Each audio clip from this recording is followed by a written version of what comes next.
Welcome back, everybody, to another episode of Big Apple Hockey. I, of course, am your fearless leader.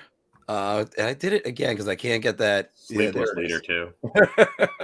I, of course, am Mark Williams, your host, and I'm joined by the host of The Final Buzzer with John Filkowski. John Filkowski. You could probably drop the first John Filkowski. I'm just saying. It's kind of redundant, you know? Yeah, probably could have, but, I think it's, but it's, like better. I said, sleepless it leader. at least gets your name out there a little bit more if I could just keep on talking. The sleepless leader. Well, we got a jam-packed show for you guys today, even though we're going to try to go through as quick as possible. We wish we had the Holy Trinity together, but unfortunately, we're going to miss Anthony one more time this week. We're going to get him back as soon as possible. But so we got a lot to go over. The Rangers and their comeback wins. We got and again, they got outshot again last night and they won the game. Then you also got the Islanders. They got screwed this week. More on that in a moment. Controversy when it comes to Alexander Ovechkin and, of course, our Bar Talk segment. But if you didn't listen in the last 30 seconds, and I hope you did, you can watch The Final Buzzer with John Filkowski, usually after most Ranger games. And he also does his good, bad, and ugly on our Facebook page. And although we got to get more of that on the fan page, not just the group page. But that's a different story. So the Rangers last night, they won. They're sitting third in the Metro, 2 points behind the Penguins, 2 games in hand, Filk. And you know what? They came back against St. Louis this week, and they looked like they might be dead in the water at the end of the second period. But this team loves to play from behind. I don't get it. I really don't. They love to give up leads. It's funny because we talked about slow starts with them, and it seems like their slow starts have become slow second periods now. That's the one thing I've noticed. They started off pretty well in the last 2 games, and then they just decided to, I don't know, a brain fart, or they decided to just go take a dump in the second period and just forget about playing hockey.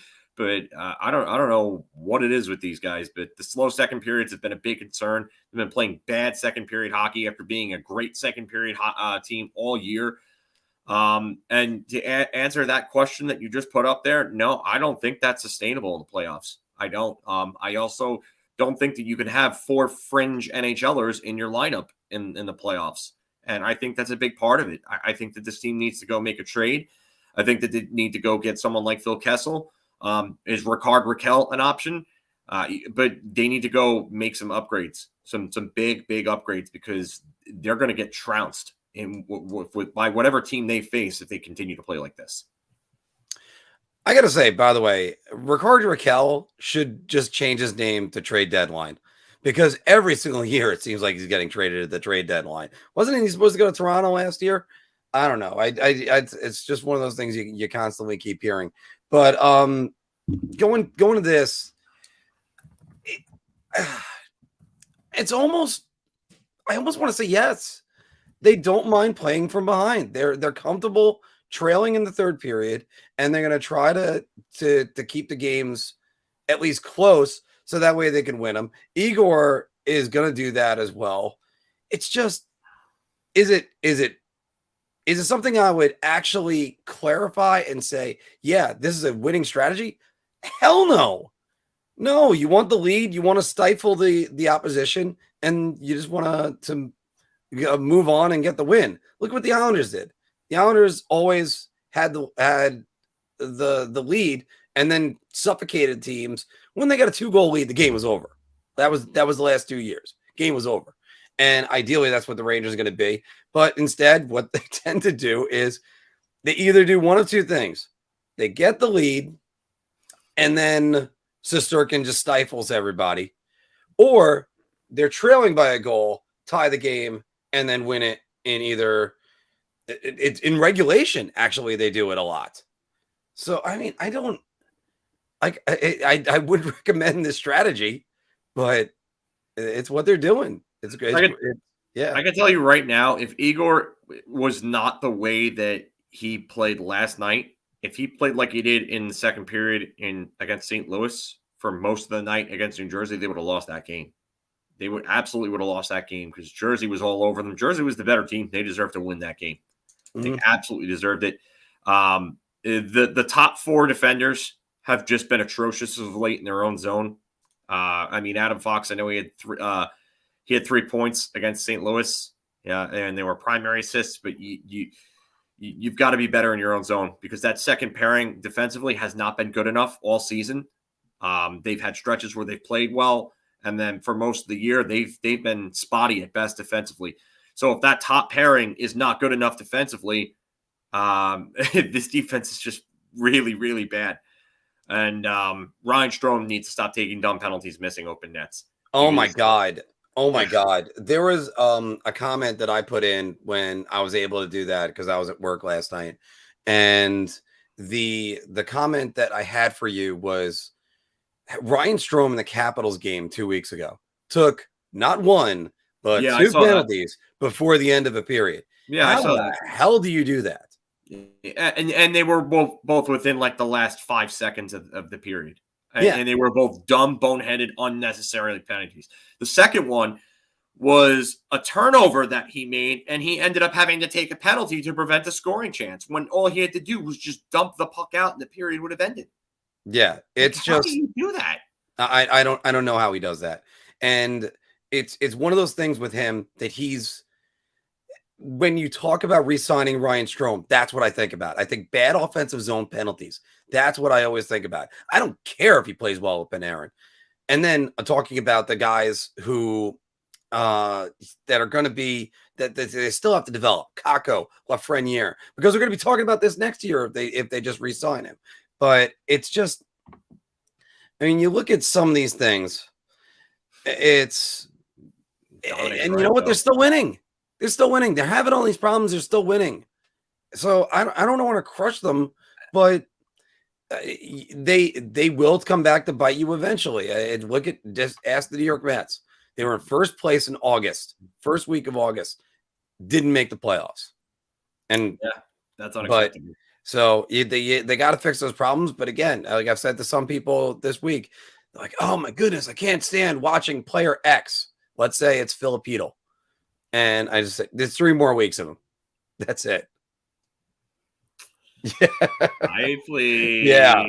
Well, I'm pretty sure Mark Shifley would play well with almost anybody, but yes. That's definitely true.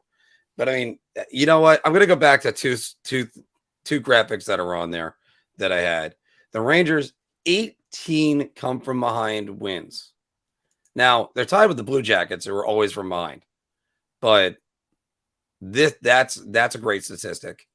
And it's a good one and a bad one because it means that you're behind a lot. And then you have Shesterkin, 23 wins when the Rangers have been outshot. And that's a great stat because it shows you how good Igor is, but it's also a very bad stat because the Rangers are getting outshot in more games than not. There we go.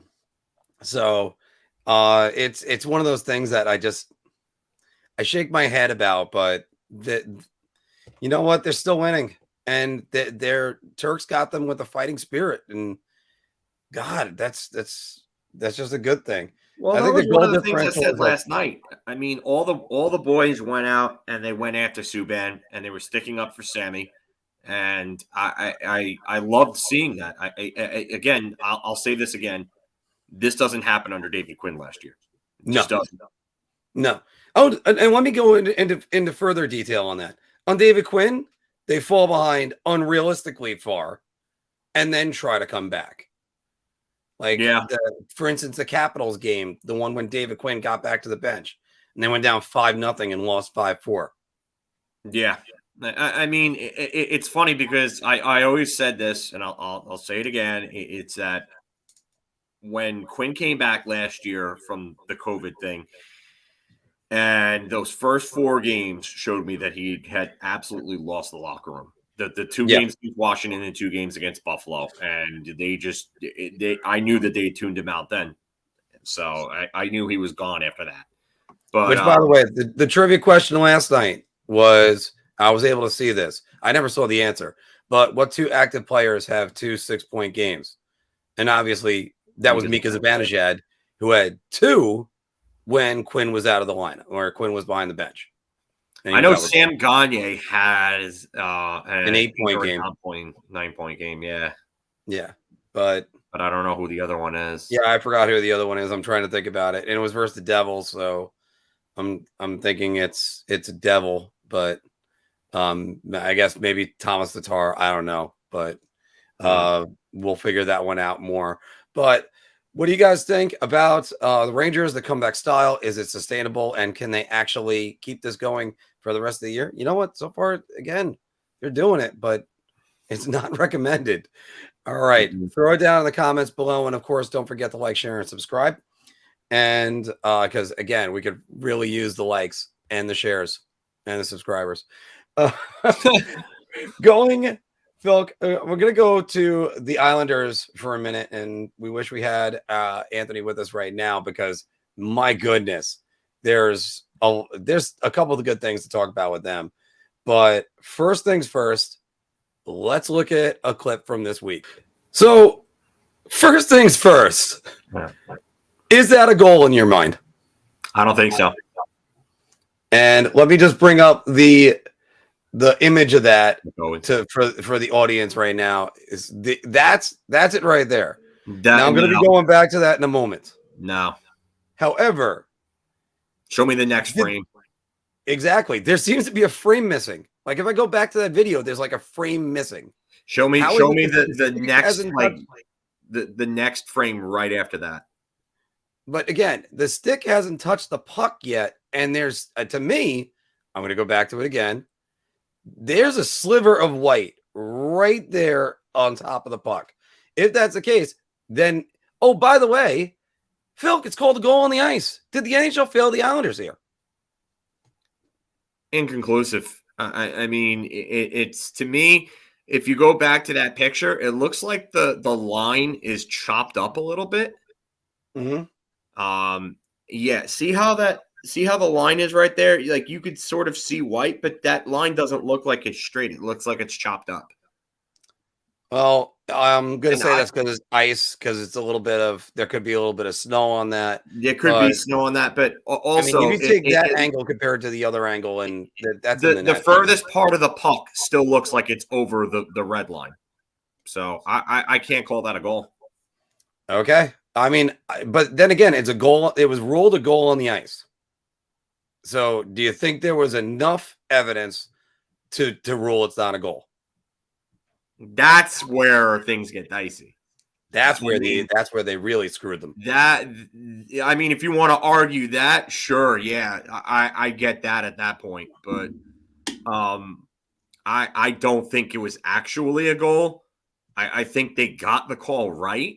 I just don't think that if they're going to go on, you have to have conclusive evidence to overturn it.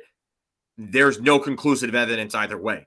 So if it wasn't ruled a goal on the ice and it actually ended up being a goal, then they don't have enough evidence to overturn it and go the other way.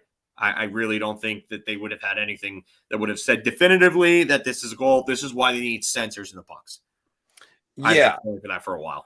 And I think they tried to experiment with the green line at one preseason where they put a green line behind the net, and any part of the puck that touched that green line, it was considered in. But that wouldn't help this because the puck was flipping around. So easily, if that puck, I would have left it. I would have left it a goal because I still think I see white right there. And also, if you go one more frame, which seems to be missing somehow. That's the thing. Give me the next frame. That's going to give me more evidence than that, because that looks like that puck is still not yet rolling. If you have the next frame and there's white, then there's no argument there at that point. But that's not enough for me. That's not enough evidence. All right. But there was a bit of good news this week for Islander fans, and really this entire season, because Noah Dobson against the Vancouver Canucks scored his 10th goal of the season, most by any defenseman in the NHL since December 1st. He's got 10 goals, 17 assists on the season. Phil, is Noah Dobson becoming a star? He's a legitimate top 4 defenseman, that's for sure. I mean, he's probably a number 3, maybe a number 4, depending on just about any team in the league, depending on how good your defensive depth is. I mean, I would kill to have him on the Rangers right now, I'll tell you that. But yeah, which, by the way, Phil, Vitaly Kravtsov was drafted instead of Noah Dobson. You got to do that to me, don't you? I got to do that to you. I have to do that. Yeah, you do. You're a prick. But yeah, so this kid's developing before our eyes. He's the one bright spot for the Islanders this year. I mean, Ilya Sorokin hasn't had the season that he had last year, and that's a big part of that is because the defense in front of him and the team defense overall hasn't been as good. I like seeing it, and I also hate seeing it because he's going to be a pain in the ass for the Rangers for a long time. But when you're 6'5" and you could skate like that and you can handle and move the puck like that, you're going to be a good player for a long time. So Noah Dobson's here. It's just a matter of, does he become a legitimate number 1 defenseman at this point? Or do we, or is he a number 2? I mean, I always said number 2 was probably going to be his ceiling, but even if he is a number 2, like that's a real good player to get at that draft position. You take that and you call it a day every day of the week. He does need to improve his defensive game a little bit. See the Vancouver Canucks game when him and Kyle Palmieri checked the same guy and the game-winning goal was scored. But he is growing, and he's growing right in front of our faces. Again, we wish we had Anthony here right now because he'd probably be buzzing, beaming with lights. But this is also a guy who's 4 years from his draft year, and he's now starting to blossom. Who'd have thought a little bit of patience would pay off? Ranger fans, we need some of that too. So it's just, this guy is really becoming sort of that offensive defenseman that I actually thought Ryan Pollock was going to be. And then he kind of did a U-turn and under Trotz became more of the defensive defenseman. And I mean, I'm not slamming Ryan Pollock in any way, but if that's the case, then he might change the Islanders' plans for next year. And he's looking real good. He's looking real good, and hopefully he keeps this up. He's on a pace to score 40 points, and I forgot what's the last Islander defenseman to score 40 points in the season was, because Anthony had that readily available. But they don't do that very often. Probably have to be like Mark Streit or something like that, probably on that. So, look, there's bright spots, Islander fans. It's just you have to look for them right now. So, what do you guys think? Noah Dobson becoming a star. Philk is looking up right now, the last Islander defenseman to score 40 points. And also, was that a goal that Sebastian Aho had? Throw it all down in the comments below. And also, we're going to be doing power rankings for the NHL. We have our staff that made them up. And fortunately, the man who's going to be announcing the top 5 teams in his opinion in the league right now is right with me. And so, which are the best teams in the NHL right now? We listed our top 10s, but we're announcing 5 right now. We're going to compare our list a little bit.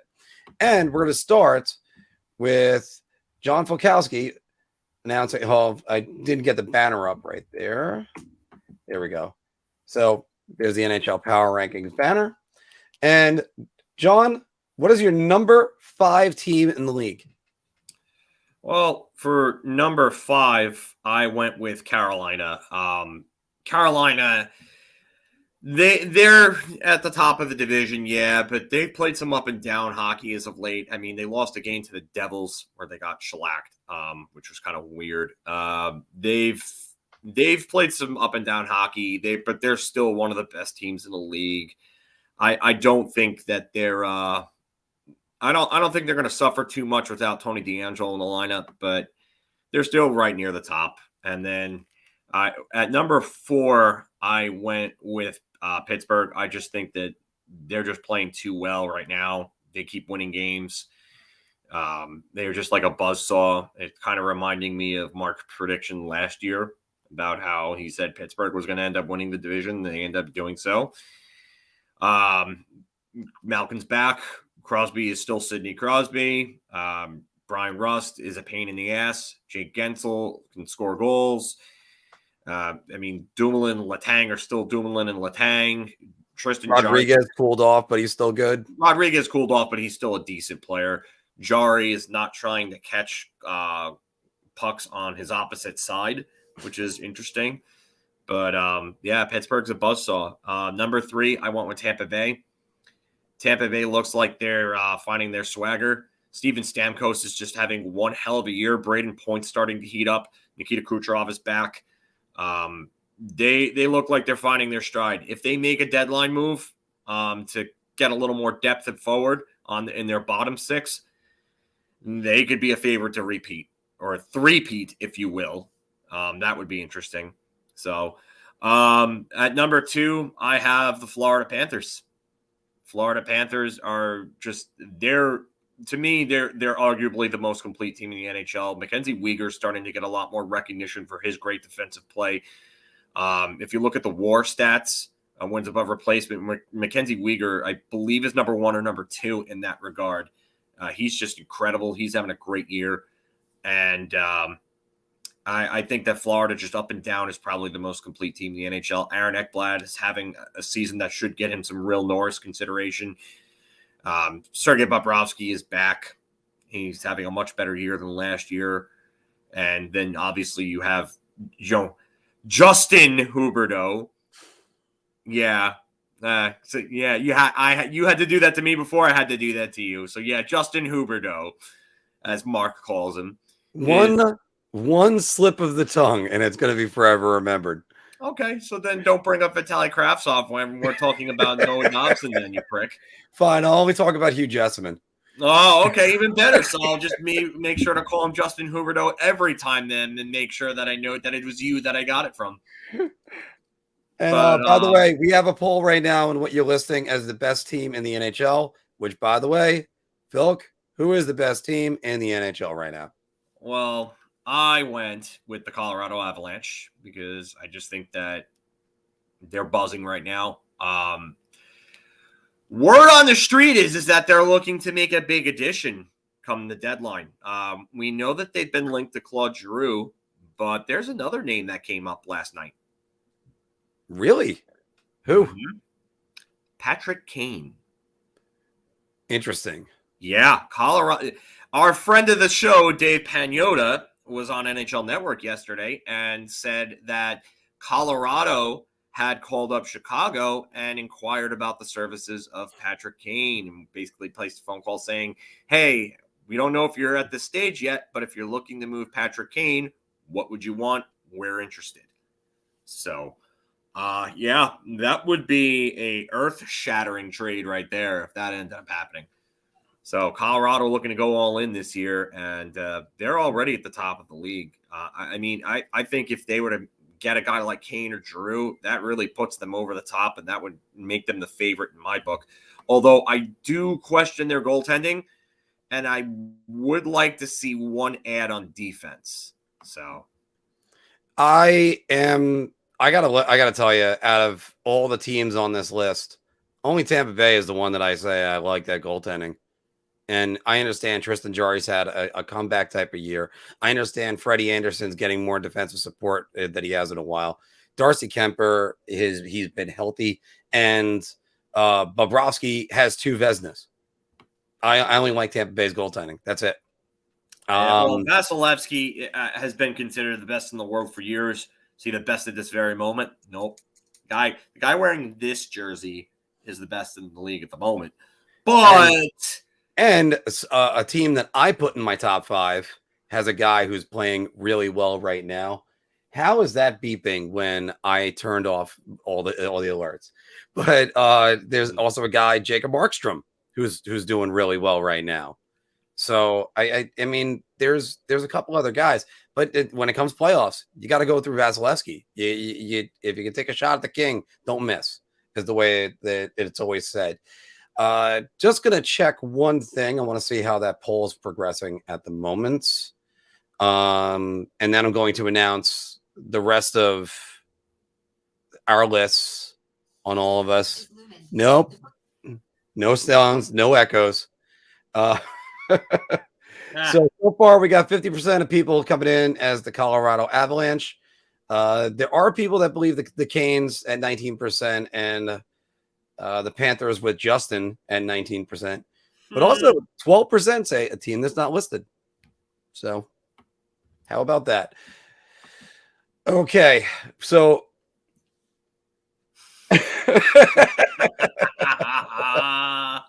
score 1,000 goals, you're not a goal scorer. But you call one guy Justin. All right, we're going to go to our list on the staff picks, and there we are right there. Let me get that banner off for everybody. There we go. Now I had Colorado and then Carolina, even though Carolina, I'll tell you a funny story about them in a minute. Calgary Flames are red hot. They cooled off a little bit. They lost to Montreal the other night, but I got them right there. Tampa Bay, Florida. I got Tampa Bay over Florida right now. Tampa Bay is hotter. You and Anthony with the last three teams, both Rangers, Toronto, and LA. Yeah, exactly. That's why I kind of laughed when the two of us ended up having our picks together. I got to tell you, the last five picks are both the same for both of you. Exactly. That was very weird. That was very weird. Now, again, although Phil, I got to tell you, man, Edmonton Oilers at 9, playing great hockey as of late. I mean, minus the loss to Chicago, which I thought was bad. But they're playing great hockey as of late. Look at where they are in their division after where they were beforehand. Yeah, they were kind of standings. I do see the standings. Yeah, they're ahead by. I think they're in by 1 point right now. They are tied for the wild card, and I think last night's standings actually kind of or last night's games really affected everything. Hold on, because they're tied at 64. Dallas won in overtime and went ahead of them. They were Edmonton was tied for the wild card spot, and they were looking like they were down in the water. Edmonton they fired Tippett and won like 5 in a row. Yeah, and 6-3-1 in their last 10. But as far as Edmonton goes, there's still a lot of questions that go with them. However, there's a question about another team. More on that in a moment, because when we do our bar talk segment. So, out of any of these teams that we got listed over here, let me just go back, throw that up there. Who's a team that you think is poised to move up the list, and who's one do you think that can move down the list? And we'll go with your list first. For my list, yeah. I could say that the Rangers could move up the list. I think they might have a little trouble because I think that the top 5 teams right now are playing really good hockey, maybe minus Carolina, who's been a little up and down, but they're still a great team and they're going to rebound. But the Rangers, with some deadline moves, could move up this list. I think if you're talking about anybody that could be off the list, if LA, Dallas, or Edmonton cool down any bit, I would have them off the list. So, I gotta, you know what? I'm gonna flash that up again one more time, real quick, because a team that I just believe in a lot is the St. Louis Blues. But I gotta tell you, Phil, there was Court pointed out something here. Yeah, go ahead. Anthony has the Panthers twice on his list.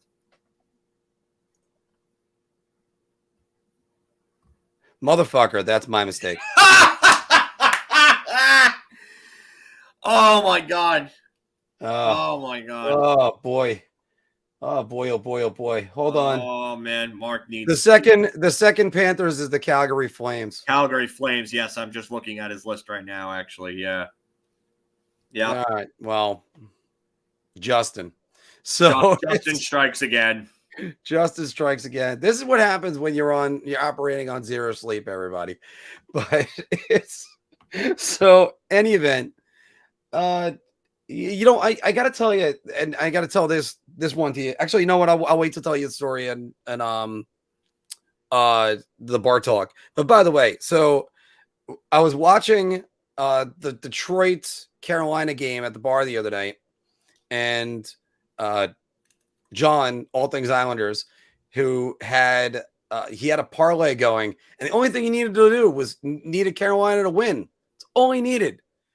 And of course, there's a turnover by a defenseman. You're going to guess who it is in a second. And I don't even have to guess. I'm pretty sure I already know who it is. yeah. So turnover by a defenseman. Dylan Larkin walks in, scores, game over, or ties the game. And then they go to overtime and then they lose. So who's the defenseman? Brady Shea. Because you can't spell a turnover or giveaway without Brady Shea. So it's just, I mean, come on. It's just way too much. And I liked Brady Shea when he was here, but there, my goodness. I don't know if David Quinn ruined him or if AV ruined him, but somebody ruined him. I know that because he looked pretty good. Guys, what do you think? Who is the best defense? Who is the best team in the NHL right now?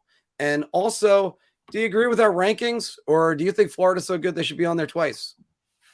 Anyway, I'll put the Calgary Flames where they should be on there. Anthony's got them at 5. So throw it all down in the comments below. So we're gonna do some bar talk and engage on some NHL topics. Let's just get that ticker away. Boom. We're motoring through this show right now. Yeah, we are. Yeah. I'm going to take a shot on this one. I'm going to say beer. I'm buying everybody around on this. Oh my God.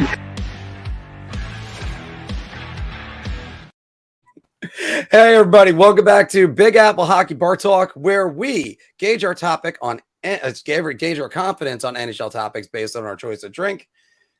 Are you so confident you're buying everybody around on it?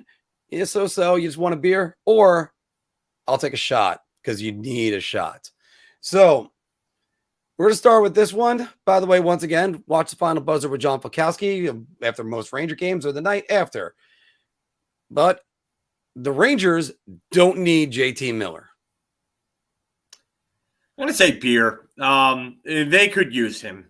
I just... Do they need JT Miller to the point where they're trading Braden Schneider like Vancouver supposedly wants? No, because it's just not worth it at that point. Braden Schneider is going to be he is already a cornerstone defenseman for this team. I mean, if you got to talk about the team's most consistent defender as of late, it's Braden Schneider. He played up on the top pairing when Adam Fox was out. He was better than Ryan Lindgren on that top pairing. He's tremendous on the third pairing. They could probably move Keandre Miller, Jacob Trouba down a pairing, and I think the team would play better with Schneider getting the increased minutes. So, no, they don't need JT Miller to the point where they're giving up Braden Schneider, but yes, he could help them out. So, beer.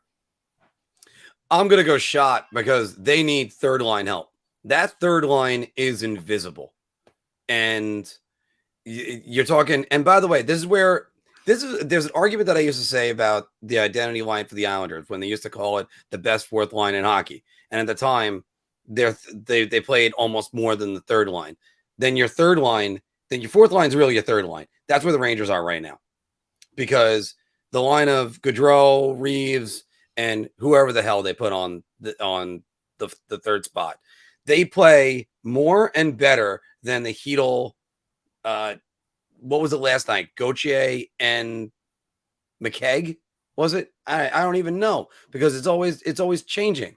But the Hedl line is completely invisible. I understand Filipino scored a goal last night, everybody. I haven't forgotten that. And I like the kid. But that line they need a third line. That's what they need. I can't stress that enough. So no, you do realize that they need a winger to get Dryden Hunt out of the top 6, right? They have one named Capo Caco that's coming back eventually. When? That's a good question. I don't even know top 6 help. Whether you want to admit it or not, they need top 6 help. They do need top 6 help, but I think you got Caco, and you're going to have Vitaly Kravtsov at some point again. And Tractor might win that series, so it might not be for a little more time. Yeah, but eventually it's gonna happen. They have 2 more months of hockey, so that's a way to add without even doing anything. And it benefits both the Rangers and Kravtsov to play him, because play him, get his trade value up, trade him at the draft if you want, or play him and keep him. But Jonathan Tanner Miller, they don't need him. That's not going to answer any questions. He's not winning any faceoffs. He's not going to be the third line center. Larry Brooks is completely wrong about this. You know what? Send him to Toronto, where they don't play any defense either. So, which I can't wait to tell you about that discussion I was having with somebody last night. But Philk, the Islanders can move Josh Bailey at the trade deadline. Beer. I mean, I don't know who's really going to want Josh Bailey. Maybe there'll be a team out there, but what does he have to give you at this point? I mean, I know most Islander fans have been unhappy with his play. I've seen his play. I've never been a big fan of Josh Bailey. I've always thought of him as a meh vanilla player that really doesn't do a whole lot. He has 23 points in 43 games, including 3 goals. 3. Mm-hmm. That's terrible. For a guy who's supposed to be a top or a middle 6 option, he's a -10. I'm not saying that plus minus is a great indicator of defensive play, but Josh Bailey has never been a great defensive player. He's been a barely fringe above average defensive player. I don't like his game at all. I'm not really a fan. But then again, I don't know who gives up what. Maybe if it's a pennies on the dollar type trade, because I don't know what the Islanders get for a player like him. But again, his contract isn't good either. I mean, he's making $5 million for another, I think, 2 years after this one. Yeah, I believe it's 2 more years. Yeah, 2 more years after this one at $5 million even. So yeah, I just don't know who gives up what for that type of deal and helps get rid of what I think is a waste of cap space. So we'll see. I'm gonna go beer, by the way. And the only reason, I'll get into why it's not a shot in a second. But yeah, 3 goals, 20 assists. You're not really getting him at peak value at the moment, but he was really good in the playoffs the last 3 years for the Islanders. He scores big goals. He led the team in scoring, I think, one of the 2 years, or second in all 3 of the years that the Islanders went deep in the playoffs. But 3 goals, you're not going to get that much. But then again, hell, Taylor Hall still got a first-round draft pick and a prospect that went the other way. That he only had 2 goals last year when he was a Buffalo Sabre. But it's just, I think it's more of a move you can make at the draft, and you can find a team like Arizona that's just going to take on his salary, and then that's going to be it. But he plays good in the playoffs. That's the one reason why I think a team might come calling. So, yeah, we'll see about that. I mean, I don't think he has any trade protection. I would have to take a look real quick. No, he does not have trade protection at all, so he can just be moved to wherever. But I mean, looking at his postseason play, I mean, he had 13 points in 19 games last year, and then the year before he had 20 in 20. But he only had 2 goals in that 2020 run out of those 20 points, and he had 6 in 19 games last year. So I mean, yeah, his playoff stats were decent in the playoffs these last 3 postseasons he's had, but I don't know. I'm not buying that, and I wonder how much it is due to the players around him just playing as well as they have. So I think he had some chemistry with the B line, but after that, I mean, now that their chemistry has been a little bit lacking, I don't know. Something's been missing with those guys this year, and that's the reason why Barry Trotz has had to move them around. Philk, we've talked about the Edmonton Oilers goaltending situation a lot over the last 3 months. Do you remember in the first 2 months when we talked about Jack Campbell being as good as Igor Shesterkin? Because the Toronto Maple Leafs badly need a goalie at the deadline. Pepperidge Farm remembers. Pepper Farm remembers. Yeah, but I don't know where they get their goaltending from. There's not really any goaltenders available. Marc-Andre Fleury, does he wait to go to Toronto? I mean, I think Toronto's kind of stuck with what they have. I'm going to say only a beer here just because of the fact that I think Campbell can rebound and still play well for them. I think they need other things. I like the Ilya Lyubushkin acquisition, but I think they need more bottom six depth. I would prefer, if I'm Toronto, I want one of either two things. I want another top six forward, or I want another bottom six forward at this point. I would love to get a top level defenseman in, but I don't know who's going to really be available for them at this point.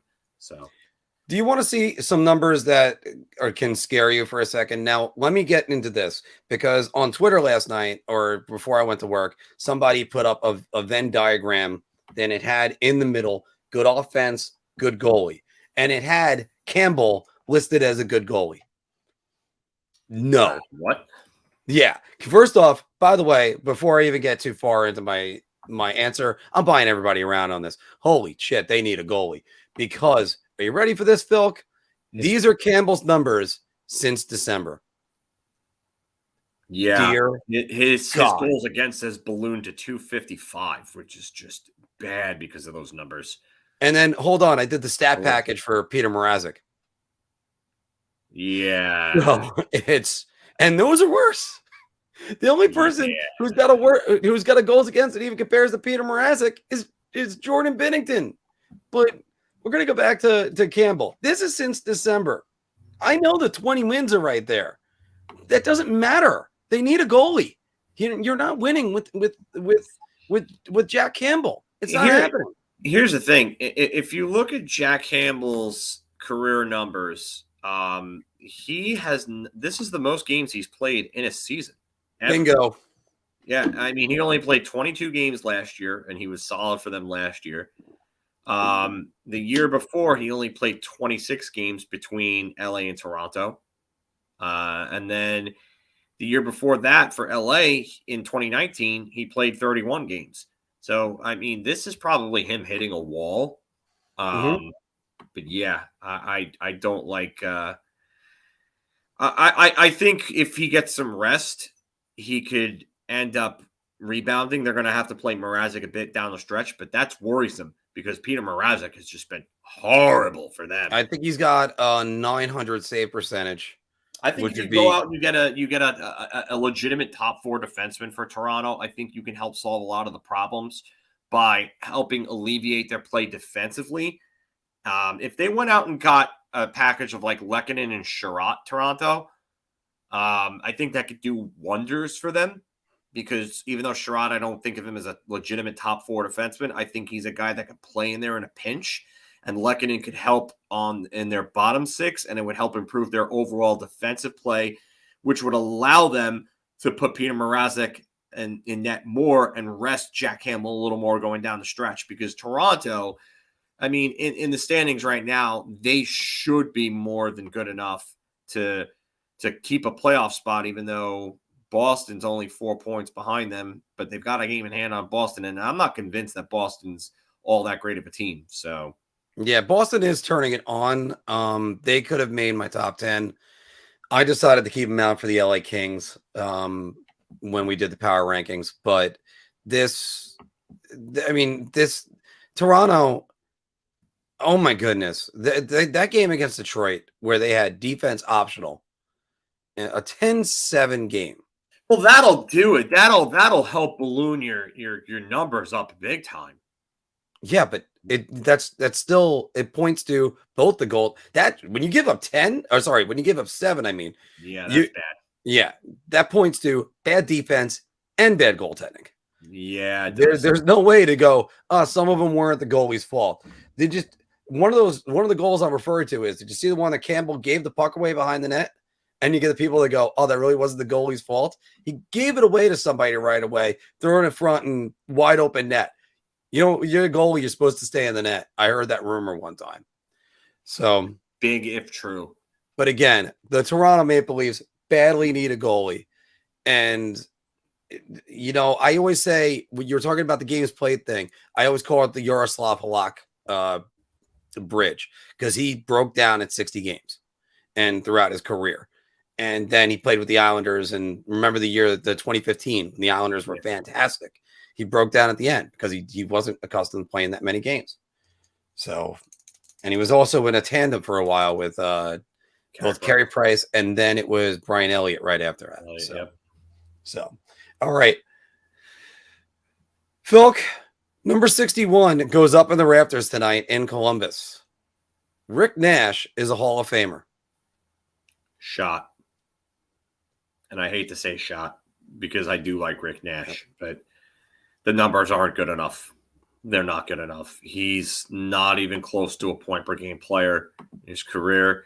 If you look at the vast majority of NHL players that are in the Hall of Fame, unless you're in there for being one of the best defensive defensemen or one of the best defensive forwards, and you have multiple Selkes or Norrises without big offensive numbers, you're just not going to get in there. If Pat Verbeek didn't get in, why should Rick Nash? Because Pat Verbeek's got better numbers, and he's not in the Hall of Fame. And yes, I know Pat Verbeek also played in a more offensive time, but I mean, Rick Nash, 437 goals, 805 points in 1,060 games. Pat Verbeek, 522 goals, 1,062 points in 1,424 games. And Pat Verbeek was a guy, I believe they had the same amount of 40-goal seasons, actually. Verbeek had, 3, and Nash had 3. Nash also co-won a Rocket Richard, which was good. And was a few-time All-Star, unlike Verbeek. But, yeah. I agree with Nash getting his number retired by Columbus. He absolutely deserves that. He's still the best player in their history until Zach Werenski probably takes that over. But I would say that Rick Nash is not a Hall of Famer. Yeah, I'm gonna have to say shot on this one too, and it's something that I don't want to sound like I'm slamming Rick Nash at all because hell, the Ranger fans have done that pretty much for the last decade. But it was he'll never get his credit where credit's due in New York. Yep. But that being said, no, I mean I was trying to pass him in with his Olympic play and international play, but it's still not good enough.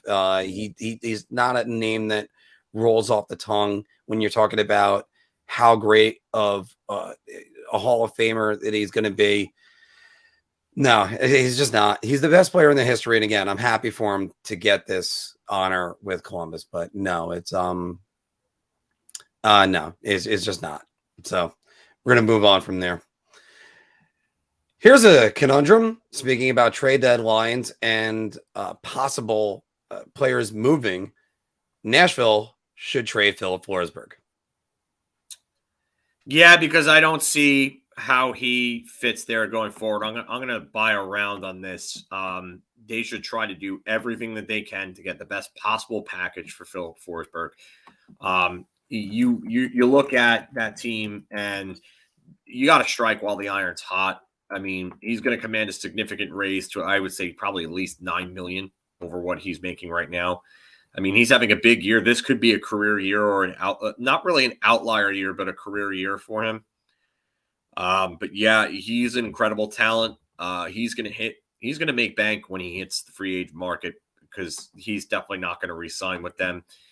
I don't know how they're going to have the cap space going forward. Yakov Trennin's going to need a new deal as an RFA. Luke Cunnin as well. And then, Matt Benning and Ben Harper, not really anything big, but Jussi Saros, he's now making $5 million. You're going to have to go get a backup for Jussi Saros because David Riddick comes off the books after this year. I don't know how they get a deal done. Eventually, you're going to have to move on from guys like Duchesne and Johansson as they start to get older. Roman Yossi's contract is big. Philip Myers has another year left after this, and then he hits RFA status. Dante Fabro's another one. They're both making about almost the same AAV, about $2.5 million, and then their RFAs after next season. So I don't know how they fit all this cap going forward with the guys that need RFA raises in the next year or two. So I don't want to say buy around, but if they, I'm gonna go with, I guess I'm gonna go with beer for right now. Then I was gonna do a but and then buy around, but I'll say this: they drop out of the playoff race, like if the Stars overtake them, and maybe they're not within reach.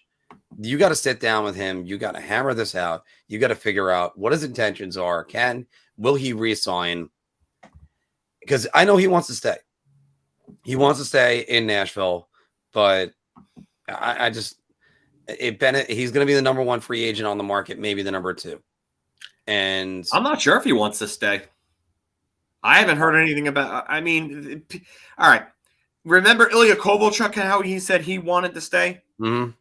All these other guys tell you that they want to stay and everything like that. But here's the thing. If he's not giving you a definitive yes and agreeing to staying and you're not this close to getting a deal done by that deadline, move him. Yeah, especially when you're a fringe team. They're not winning the Stanley Cup with him. Nope. So they actually could go on a run, but and who's to say you're not getting back somebody? Yeah, John Tavares said he wanted to stay. Yeah. But when you're going to be the number one free agent, the union will also pressure you to move on as well. So because they want the contracts to keep going up. Exactly. Because by the way, who do you think is going to make more next year, him or Johnny Gaudreau? Gaudreau. Okay. Because it's going to be one of those two. But a team that is competing with a team that's competing with Nashville right now in the playoff race is the Las Vegas Golden Knights. Vegas is in danger of not making the playoffs. And I'll start this. I'm buying everybody around. I know when people say all the time, and this was a big story, that Vegas is doing the Tampa Bay method of they're just acquiring talent and shoving them on IR, and then when there's no salary cap in the playoffs, just activate everybody and go. And I said last year, that's a dangerous proposition to do. Yeah, we're seeing that right now because Vegas badly needs all those players on the roster. And some of them are injured, like Mark Stone's injured, but it's just they're right now, they're not firing. They're not playing well. They didn't make any of our top 10s, and they were in our top 5 in the last power rankings.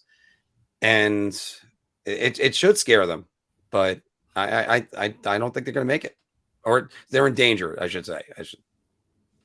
I'm going to say beer. I'm not going to buy anybody around on this. They're not playing well right now, but I mean, and Mark Stone being injured really hurts. But like, they've still got a ton of talent. They're going to figure it out. They're going to be fine. They've got an experienced head coach, even though I'm not the biggest fan of him myself, and I know you're not. No. But so yeah, I think they will figure it out. They're going to be fine. It's just a matter of getting their bearings right, and I think that they will, and they're going to be fine. I don't see this team missing the playoffs. I think there's too much talent still without Stone. Just they need to have one of those players meetings, and they need to really get everybody back on track and say, hey, you know what, we got to make this push until Stone gets back and we can, stop our cap circumvention. So, but yeah, they'll be fine. They'll make it. I still think it's a dangerous thing to try cap circumvention because you still got to make the playoffs in order to get that cap circumvention. That's where it is. It's too hard. But we're gonna cut bar talk right there. Ugh, you can tell I haven't operated on much sleep. But what do you guys think? Rick Nash, Hall of Famer. Can the Islanders move Josh Bailey? Rangers just say no to JT Miller, and think the Philip Forsberg should be on the move in Vegas, Mick, and not make the playoffs. Put it all down in the comments below. Liberty bibbity. Liberty bibbity. You know what? I detest Liberty Mutual commercials. That one I like. So That one, and I think there's like 2 of the Emu commercials. All the rest of them, it's like, oh my goodness, it's terrible. Yeah. Phil, unfortunately, we have some current headlines to talk about, and there's the monkey wrench was thrown into this whole thing last night, or yesterday when I found out extra news. CCM Hockey is not using Alexander Ovechkin or Russian hockey players in their marketing. According to agent Daniel Milstein, my clients have been getting death threats. My clients' babies have been called Nazis on Instagram. My clients on the streets have been told to get the F out of the country. Most of them are in a tough spot because they can't speak. Some of them are concerned for their families back home. Capitals GM Brian McClellan said there's a lot of pressure put on them to have a political opinion either way, and they're trying to paraphrase, by the way, now what their political opinions are and repercussions back home, because you got to think about that, repercussions back home. And then that's why you keep politics out of sports. Right. And then I found this one out yesterday. The Capitals banned Ukraine flags and Russian flags at the games. Is the treatment of Russian hockey players right now fair? They're all in a bad place. Did anybody see what happened last year with Artemi Panarin? Thank you. Did anybody keep their eyes and ears open during that? Because if you did, you would know why Alexander Ovechkin is afraid to say anything. And I know, but this is a guy that's been a Putin lackey for so long. Now, you don't do this in this type of time right now. You don't put any pressure on him to say one thing one way or another. He's already said that he doesn't want war. He doesn't want any of this. But you can't put a player like this in a position because you want a player to align with your political beliefs or anything like that, or anything. This is stupid. This is not about. It's not about political beliefs. This is about protecting people's families and lives right now. So let's remove politics from sports and stop villainizing players that just want to be here and play hockey and raise families. Because that's what these guys are. They're humans. Mm-hmm. They're not political puppets. They're not political propaganda. They're not political pieces of meat. Stop it. Stop it. Take this element away and let the politicians and the CNN and Fox News and all those other political media news outlets, let them talk about hockey or about politics and war and all this other stuff. Stop asking these athletes who could say one thing and have their families dead in a ditch in Siberia because you want them to be anti-Putin. Listen, I don't like Vladimir Putin either. I don't. I think the world would be better if he didn't exist. I think everybody could agree on that for the most part. But asking someone like Alexander Ovechkin to denounce anything that he has to do or has had to do in the past with Vladimir Putin in this type of situation, when you know what happened with Artemi Panarin, is morally and just fiscally irresponsible. You are, and you know what? If you want to take the Russian athletes off of the CCM advertisements, fine. They still have their contracts with those with those companies. You know, these guys still have their contracts with CCM, and they don't have to be on the faces of CCM hockey. You know, Connor McDavid is already the face of CCM hockey. We don't need Alexander Ovechkin to be the face of CCM hockey. You know, we don't need that. What we need is for these guys to be protected, for their families to be protected, for their loved ones and their friends to be protected. So think about their lives, not about your political opinions, not about the way that you want them to align, not about anything else. Think about their families. You want to talk about how you're empathetic and how you're this and that? Well, show empathy for their families then. Show empathy for their families and shut your damn mouths. I'm going to say these words in the same thing I said last year when this happened with Artemi Panarin. Thank God I'm American, because I can make a political statement right now and not have the fear of police coming to my door to take me away forever. For a lot of these networks and people that have opinions, politically speaking, whether it was senators, whether it's reporters, whether it's whoever, just someone on Twitter. We just had the Olympics in China, and Nancy Pelosi was telling people, don't speak out against the Chinese government. I mean, where were they this month? Where they weren't getting opinions on all that. They took away. Oh, good. We actually have Mr. Anthony LaRocco joining us on this. They took away the World Juniors from Russia in 2023. They could easily reinstall that. It's just you know what? Why are we asking their opinions? If he comes out right now, Alexander Ovechkin says, "Hey, I don't want war. What's he doing? Throw him out of there." Is Putin going to stop? What do you think is going to happen? Anthony? So irresponsible. Really. Yeah. Yeah. Anthony, jump in on this. The Russian hockey players being, oh, sorry. Actually, by the way, everybody, let me give Anthony a better introduction and his banner, of course. Oh, all right. I lost it. I don't have it. I'll get it. I'll get it because you have lost it.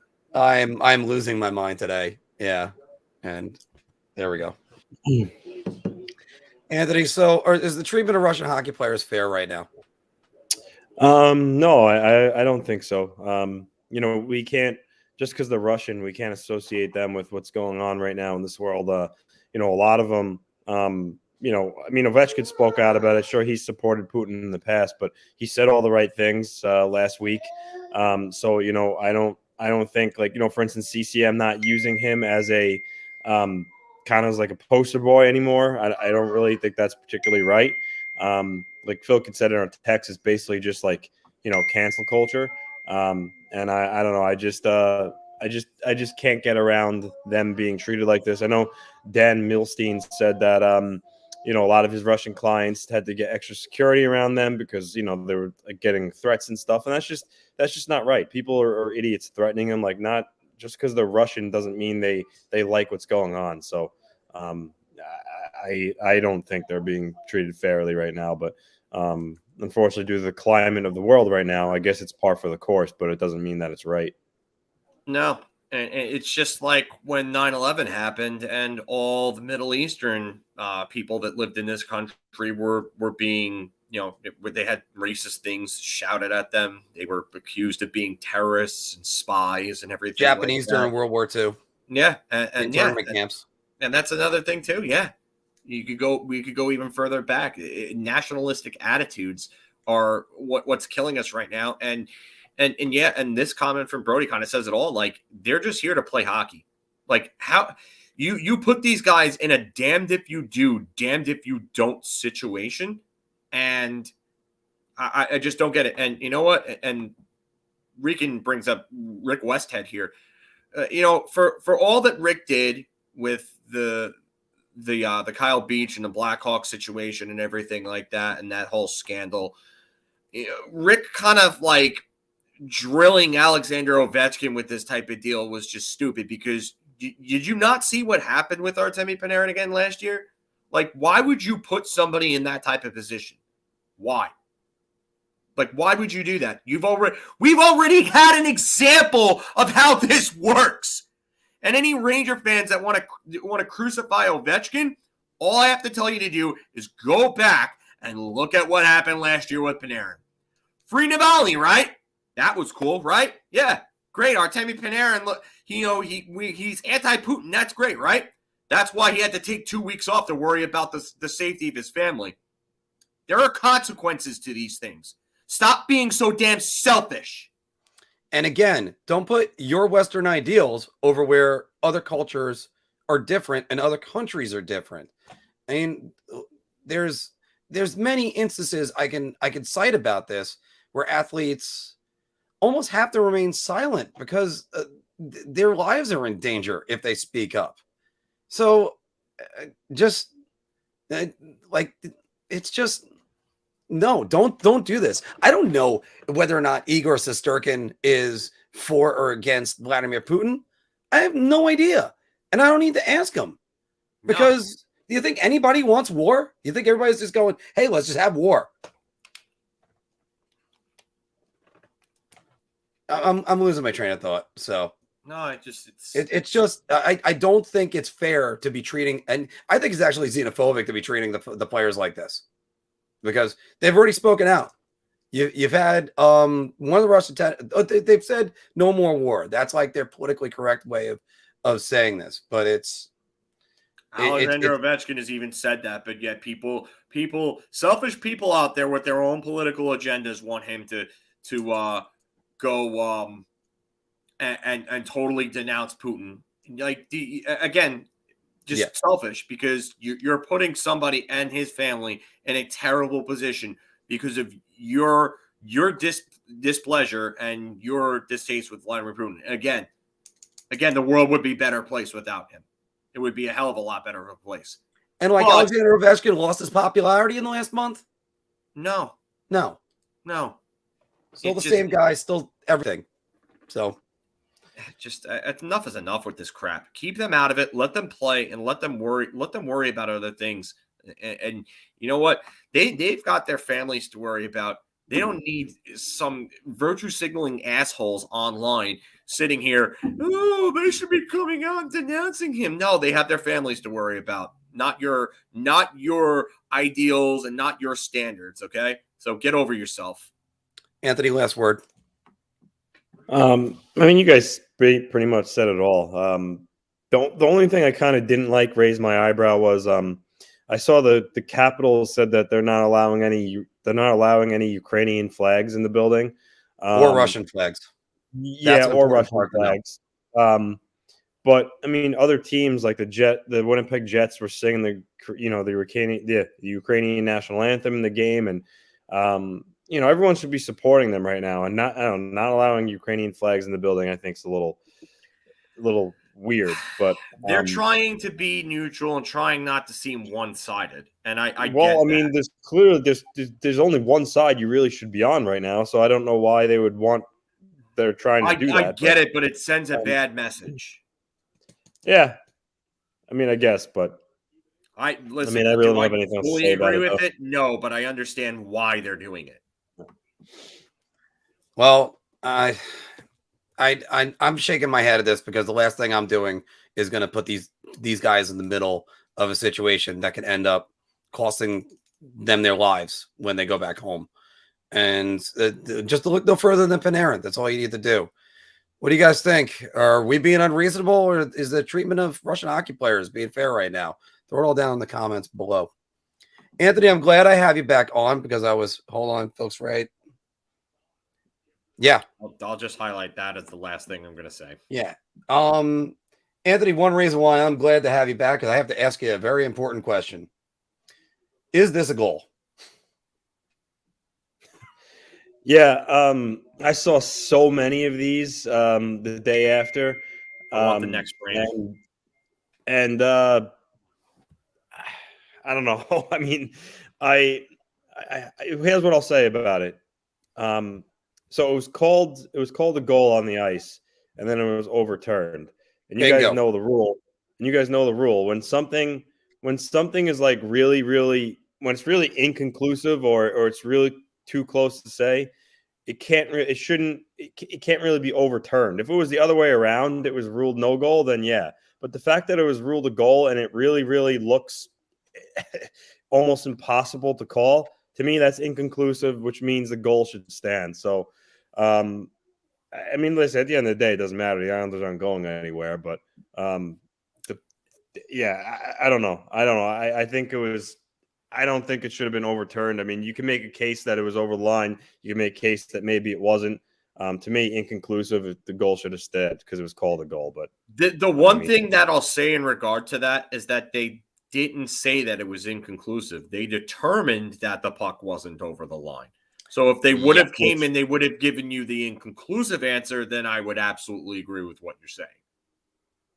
It's and now you got to get to the playoffs and they're going to have the goals, the cameras in the net. Thank you very much, by the way, Rican. We appreciate it. Thank you very much. And Anthony, since we got you back, and again, everybody, our schedule has been all over the place lately, so sorry about that. I got to ask you this question too, to splice in for the Islanders comment. But Noah Dobson, is he becoming a star?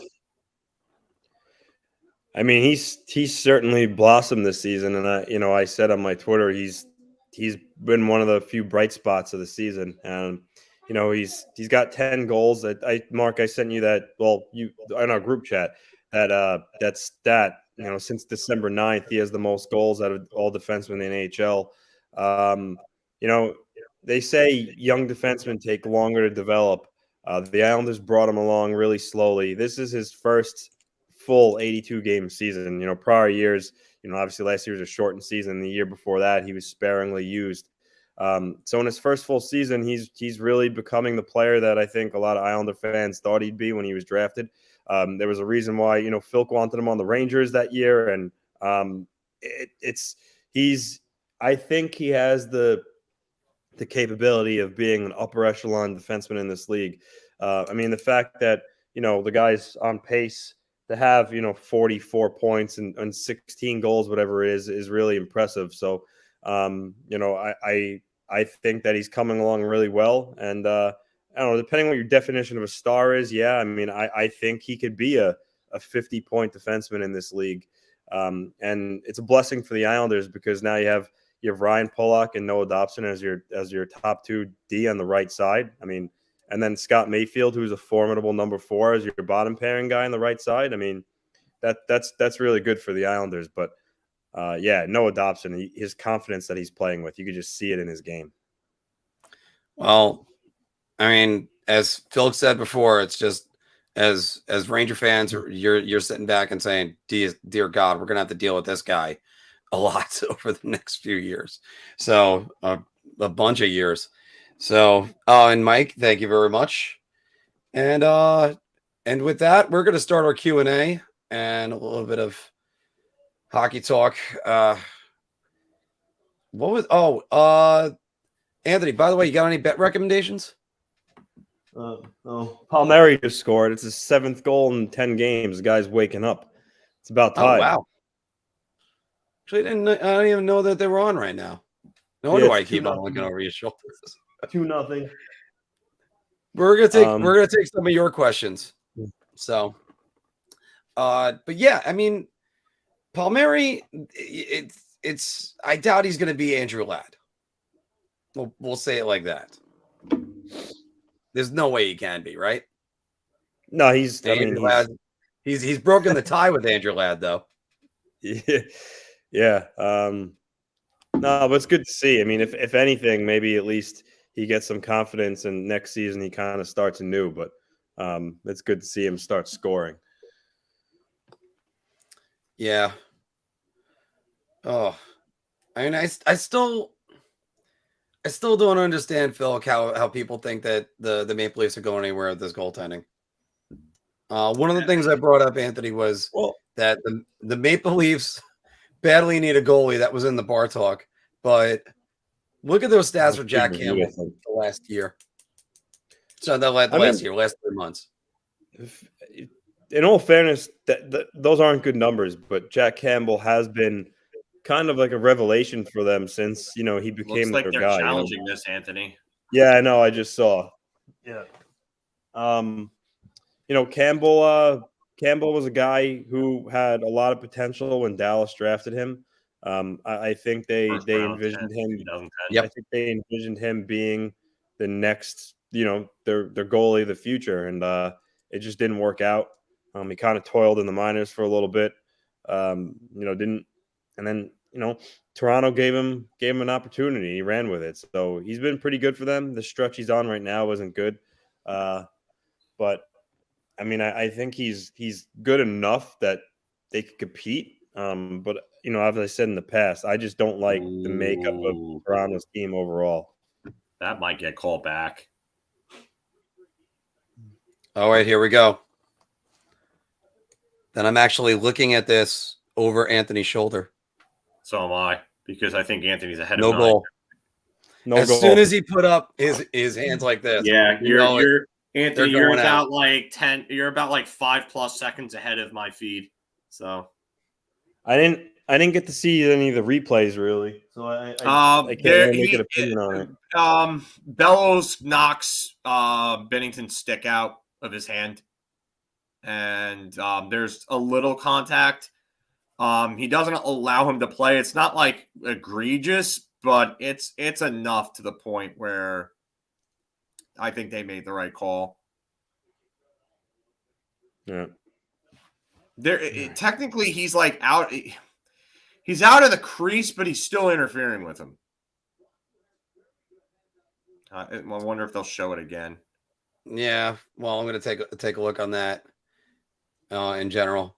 Out of the way. Good morning, Leo. As I was saying with Toronto, I just don't think Toronto. They need to make adjustments at the trade deadline. They got waxed by Buffalo the other night, which again it's one game, but I don't know. I see the same problem facing them. I mean, they're too top heavy. Michael Bunting's been a little bit of a revelation for them. He adds some more, secondary scoring for them. But I don't like the makeup of that team. And the division they play in, they're likely going to be the 3 seed. So that means they're going to draw, either Tampa Bay or Florida in the first round. And I don't see them beating any of those teams, especially Tampa Bay. They're a little more seasoned experience, as good as Florida is. They haven't been there a lot lately, so maybe that could come into play. But I don't think they get out of the first round in that division. I really don't. Like I look at Florida as the better version of Toronto. You might want to say this holes in their goaltending, but Toronto's the best player. Toronto's not I don't know. I think Florida has a better defense, and I think they have more depth too. I can't say that they're a better version because that would imply that Florida's a little top heavy themselves, but they're not super top heavy. They've got 2 incredible superstar players, and then they've got a bunch of real good supporting depth players scoring wise. Like you got your Bennett, your Reinhart, your Duclair, Trocheck. Trocheck's in Carolina. Sorry. I keep saying that. I don't know why, but guys like that can come in and help them out. But yeah. Anthony, best player to be traded at the deadline. With term, probably Jacob Chikrin. And then even overall, I think he might be the best player to be traded. Claude Giroux at his age, he's still really good. So, Giroux as a possibility. Where do you have Giroux going? Colorado. I think that's where his preferred destination is. Minnesota, I heard he would be willing to go to. One of those teams. And what I was just about to say was I saw Dave Pagnotta was on NHL Network, and he mentioned how I mentioned this earlier. He mentioned how the Avalanche checked in on Patrick Kane, which is can you imagine Patrick Kane going to the Avalanche? Just hand them Lord Stanley at that point. Just hand it to him. You know what? I'm going to go with these words. Chris Berman always says, that's why they play the games. Because, there's been lots of times where a team on paper, you look at them and go, this team should win. And then they end up losing in 5 in the first round. Look no further. Tampa Bay versus Columbus. How would Minnesota fit Patrick Kane under the cap after this season? I don't know. Wow, who's talking about Kane in Minnesota? I was to Colorado. Oh, that's Giroux. That's right. Yeah. Oh, yeah. But no, you're talking about Giroux. Giroux's off the books at the end of the year. Yeah. Giroux's off the books at the end of the year.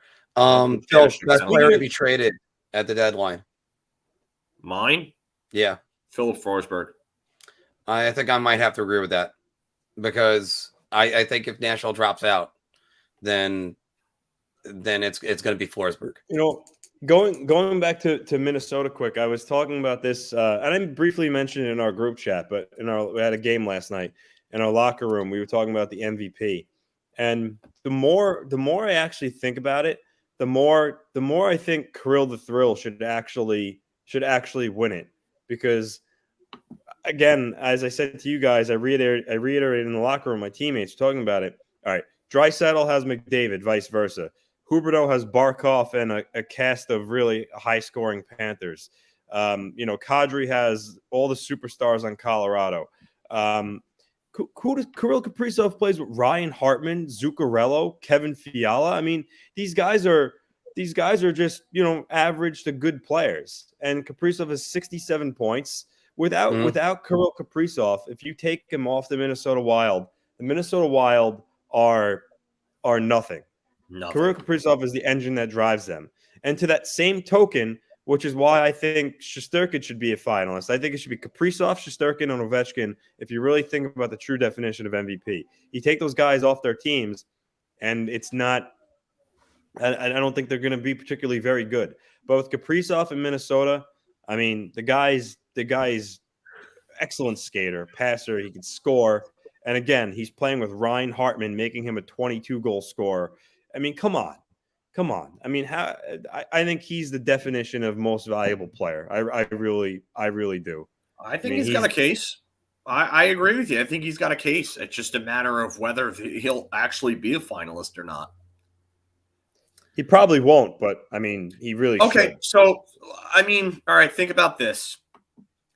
He's tied for 4th in the league in scoring with Matthews, Kadri, who is probably the 4th best player on his team, and Johnny Gaudreau.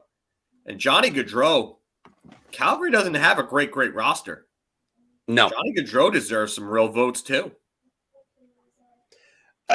Yeah, but I mean, Kachuk's a really good player. I mean, Elias Lindholm has 28 goals or whatever. I mean, they have a lot. I agree. I get what you're saying, but they have a lot more talent. Like, I think his cast around him, Kachuk, Mangiapane, Lindholm, are more. But what was Mangiapane before this season? And is Mangiapane's season an outlier, or is he the real deal?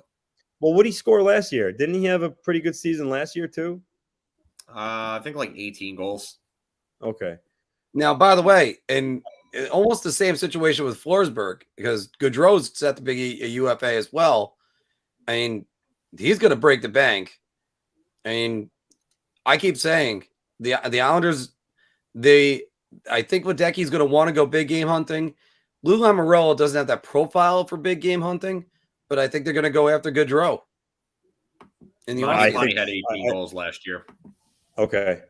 I think Forsberg would be more the target than Gaudreau, just because I feel like Forsberg's more of a pure goal scorer, what they could use pairing up Barzal. And also, I mean, I've heard some more traction that Gaudreau might stay in Calgary. So I'm not as positive as I was maybe a month or two ago. But I think Gaudreau, if he does leave Calgary, I think it's no secret that he wants to go play in Philly. So I don't know necessarily if he'd be a target for that reason. And then where are you hearing this from, Rican? Where are you hearing that from, Rican? Because I haven't heard anything about Sammy Blais skating anytime soon. That would be a great thing, but also, by the way, that's far from taking contact and throwing a check. Yeah, exactly. So this right here, get the best pick possible. Try to get Lambert. And obviously Shane, right? But you have to win the lottery for that to happen. Which right now they're 9th. Try to somehow get Brad Lambert. I mean, that would be a great coup for the Islanders. But but again, I don't know. I mean, I don't know if they'll drop further enough, but who knows? But that would be my draft, Leo. I guess you're wishful thinking. Here's another question for you, specifically for you.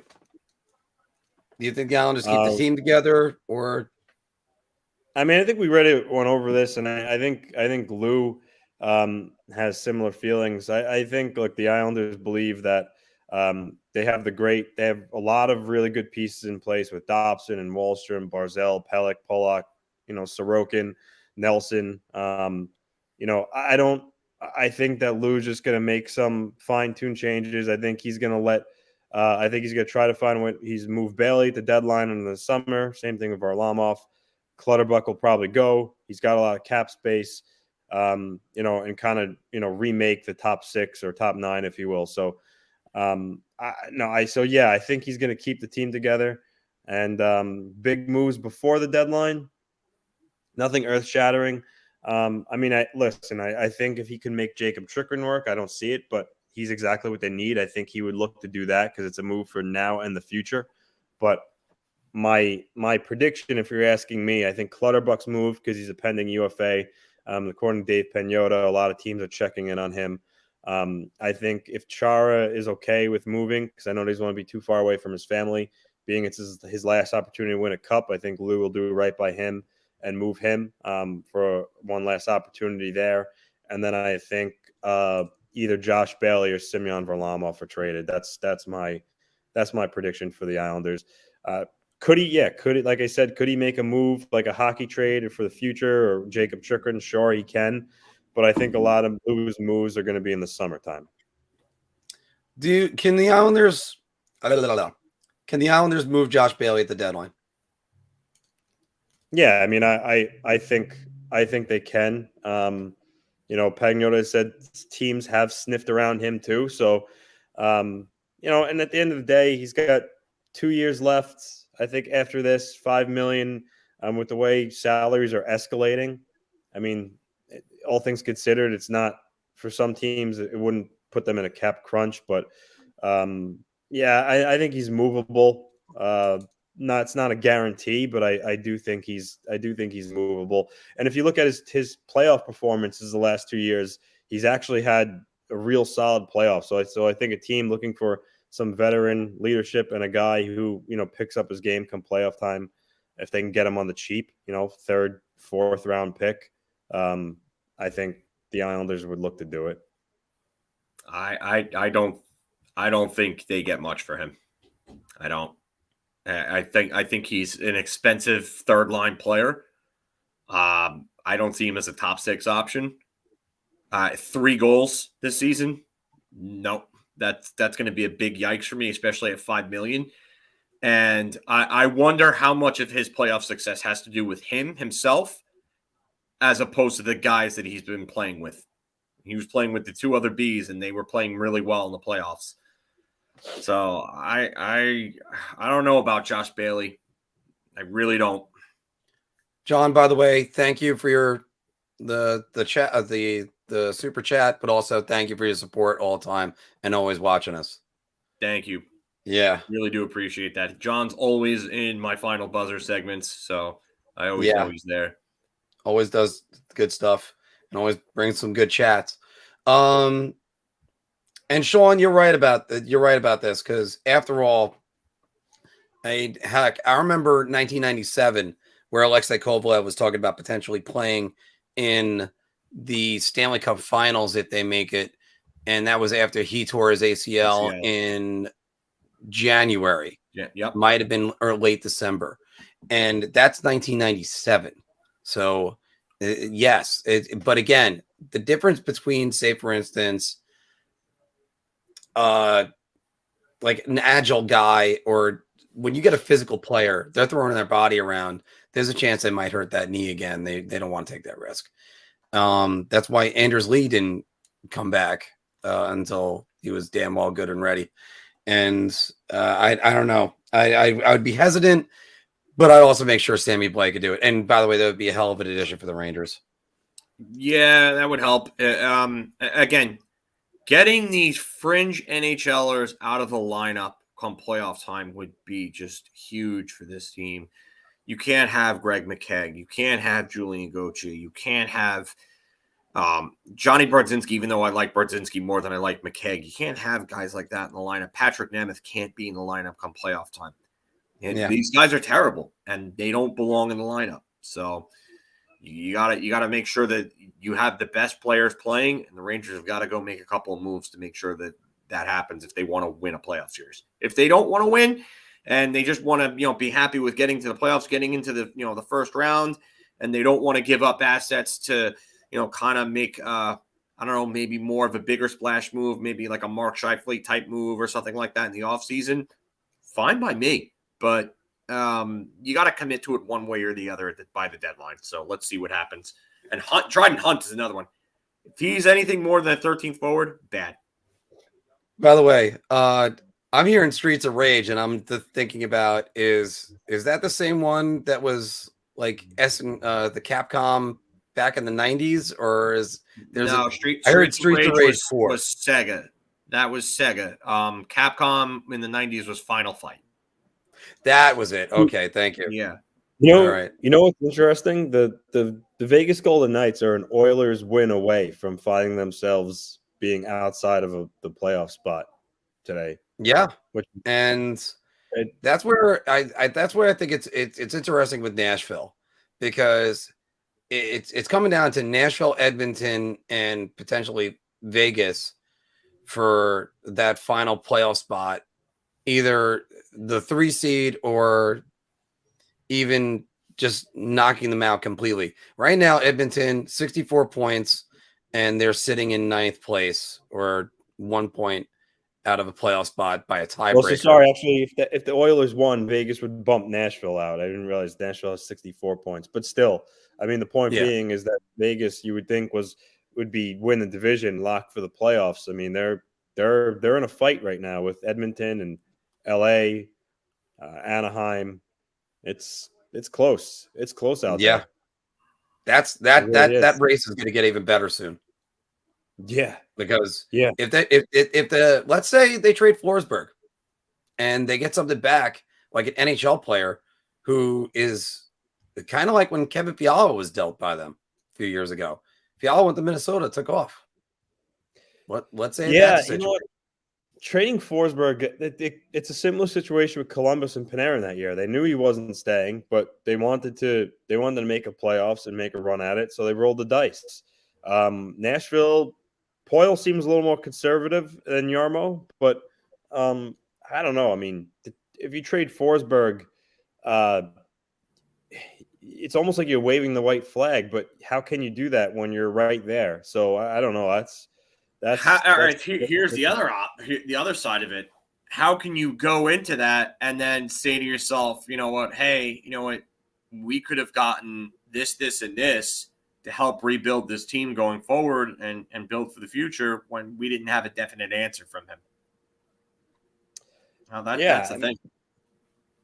I mean, the other thing is I assume based on Nashville's position right now, if they trade Forsberg, they would want at least a piece back that could help them now, being that they're still in the race. So what acquiring team is going to subtract from the roster to get Forsberg? You would think most teams would want to give up futures to keep their team really strong. But yeah, I got to assume Nashville would want some current players who can come in and help them right away and still make them compete. You know what? It's funny Sean says this, because I've always had the sentiment that the Rangers would go out and make a move that was bigger than what most would expect. Call me crazy, but for some reason, why do I have this feeling like they could end up with Philip Forsberg? Wow. This is just a gut feeling. I said it about Scheifele, and Scheifele wouldn't shock me either if they went out, because he's got term. And Forsberg is going to be a little tougher because he doesn't have term. But Scheifele has term. He's got 2 years left after this year. And the Rangers, if they're going to go out and they're going to give up prime assets, they're going to go and do it for someone like that.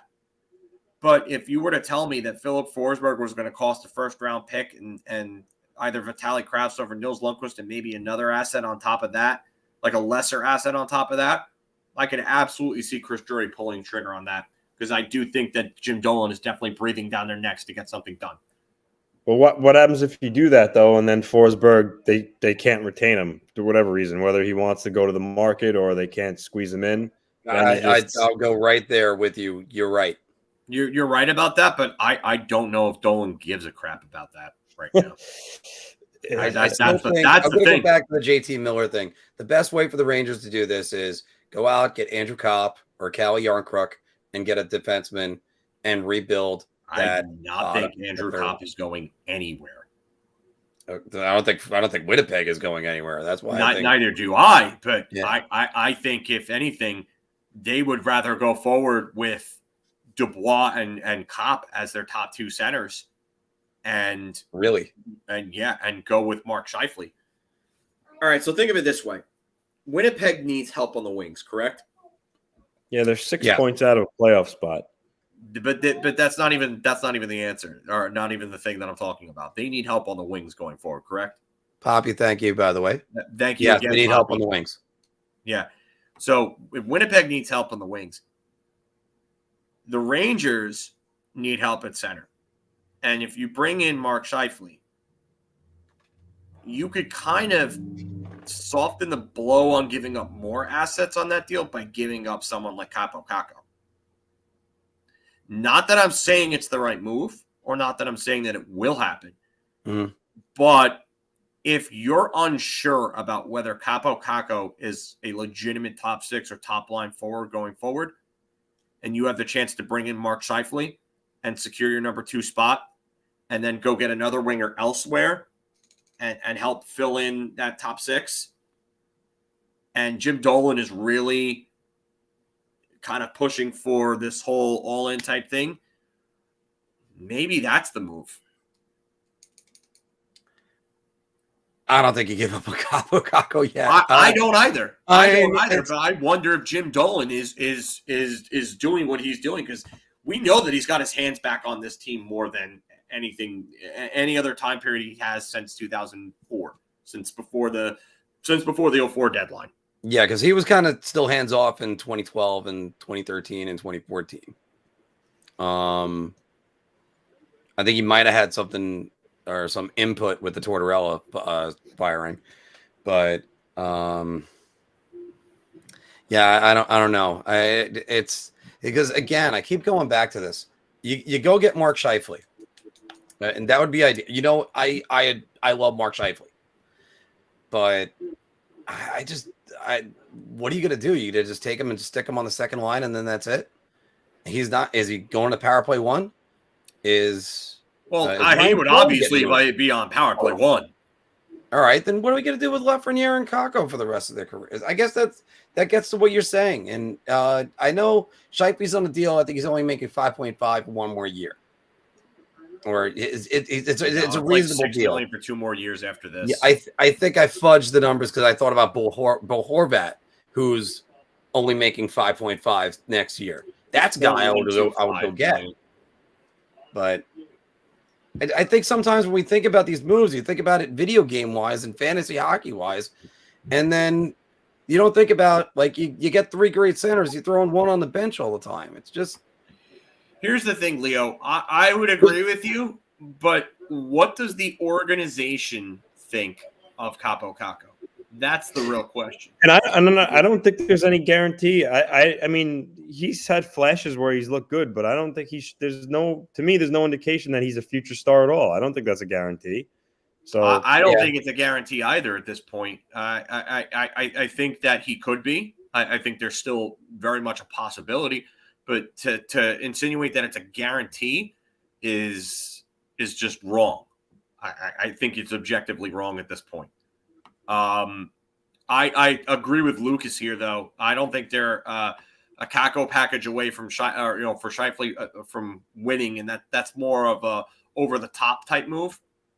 And I don't, but I just wonder if they would or not, because I just feel like with Dolan putting his hands back on the team, I really do think that there is definitely a win now mindset, as Sean is saying here.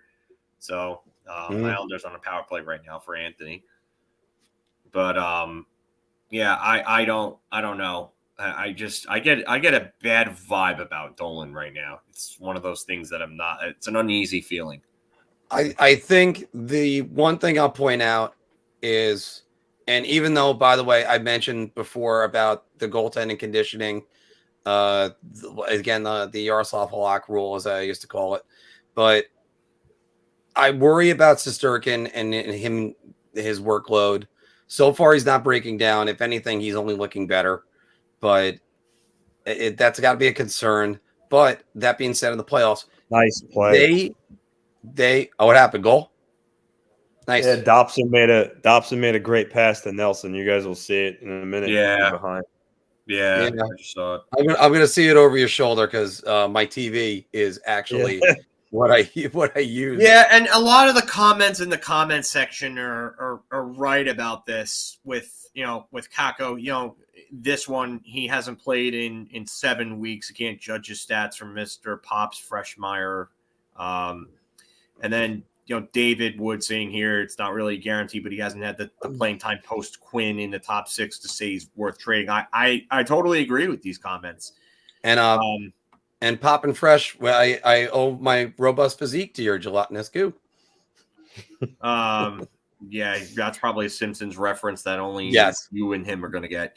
But it's funny. Lucas makes another good point. Like, even if he's just a 40 to 50 point two-way guy with the really good defense, those are the types of guys that help you win. Yeah, Leo, I get it. He's a Finn, and he's a homegrown Finn, and he's a top 2 pick. But I just don't know how the organization views him. I'm not saying that all this is the case. I'm just saying that I don't know how the organization views it, and I don't know what type of patience they're going to have with him. Because, Rich, to elaborate on your question here, what's in my thoughts? Everything that happened last offseason is really like the beginning of it. When the team distanced himself from that statement that Dolan had made about the whole Tom Wilson incident, I think that was a big thing.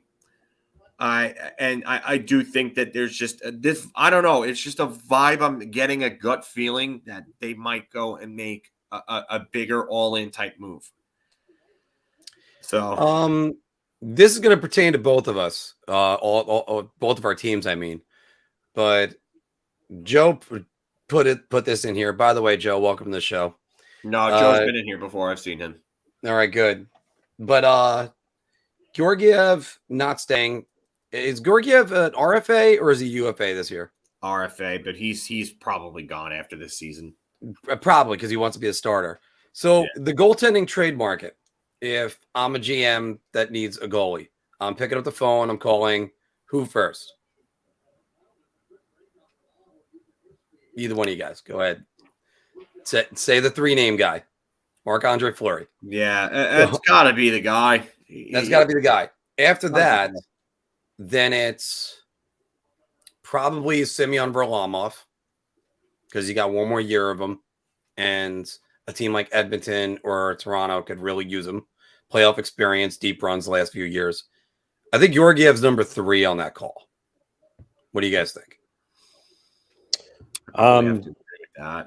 Yeah, I think I gotta agree with it. But I thought I had heard somewhere recently that Fleury might decide that he wants to stay in Chicago, which, if that's the case, then that name gets crossed off the list. So I think it was Sarah Valley said something about that Fleury might want to stay, but I think that was just speculation on his part. There was nothing that he actually heard. Like, he just said it's possible that Fleury, and I remember seeing I think it was on Daily Faceoff actually that he said it.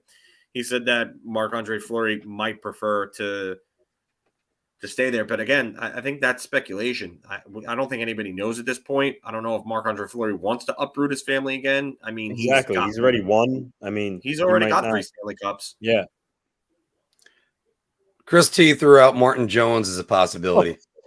I mean, for what, as a backup? Okay. I think Martin Jones 4 years ago would be in the phone calls. No. He's since that playoff run where he went to the Stanley Cup Finals with San Jose. After that, he has been abysmal. And I can see Fleury going to Pittsburgh. I don't think I could see that. If there's one place where I think he could go to, it's maybe there. But I don't. I think with Jari playing as well as he's played this year, he just. And Luke is saying, yeah, what is – because I think if you're a team like, say, for instance, Edmonton, that you're going to want him to take the reins.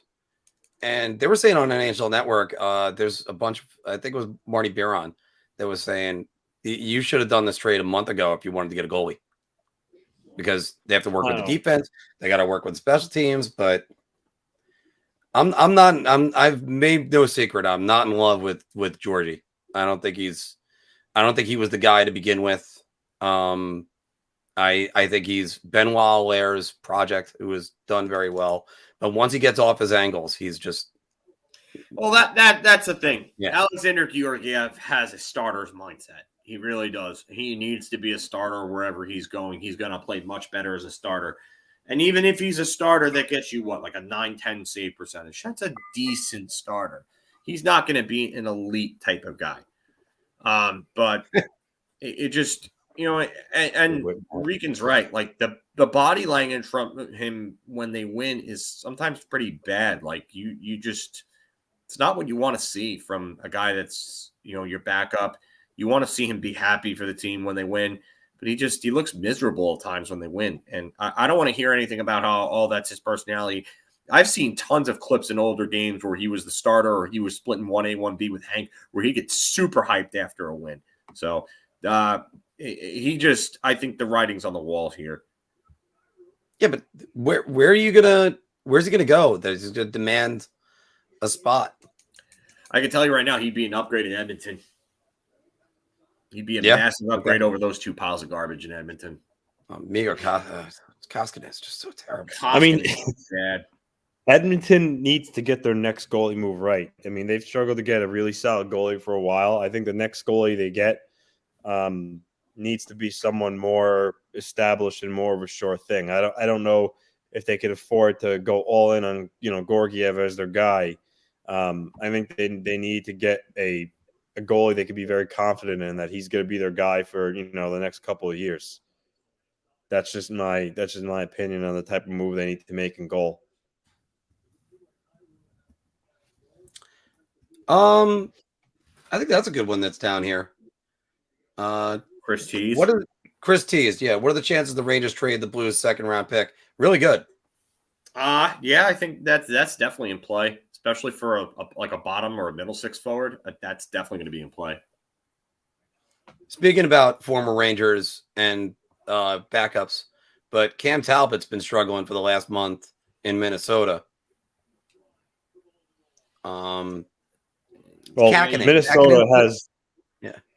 Minnesota has their goalie of the future. Looks like he's going to be pretty damn good. No, Jesper Wallstedt. Yeah, Wallstedt too. Yeah. Yeah. I mean, Wallstedt's going to be a monster. He looks to be. They traded up to get him, if I recall correctly, right? I believe so. Yeah, you trade up to get a guy, you want to play him. Wallstedt's going to be a real good goalie for a long time. Anthony, what do you think the Islanders can get for Varlamov? Realistically speaking, I think they can get. By the way, I think the temptation sometimes is we overvalue the goalie market. I mean, he's been a pretty established goalie in this league. So I mean, I see no reason why they can't get a second round pick for him. I think that's reasonable. I think that would probably be reasonable. I don't know about much more than that, considering that everyone knows that the Islanders are going to have to move that contract at some point. He's also not exactly the starter anymore on Long Island. He's clearly the number 2 guy behind Sorokin. Sorokin's here, even though he doesn't really have anything to show for it with the team being as bad as they've been this year.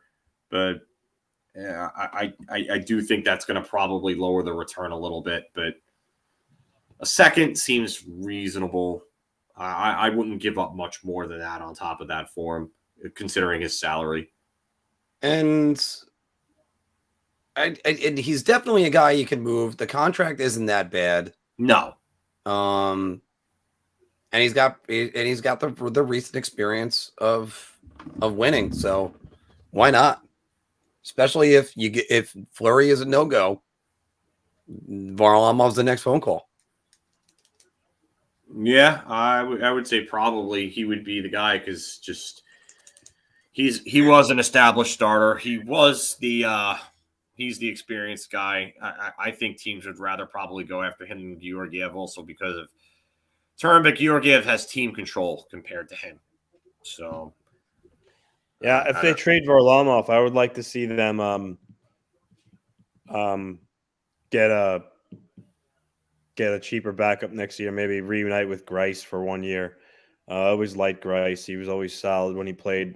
The Islanders called upon him. Grice is a good backup. Yeah, he is. Yeah, as a good backup. Yeah.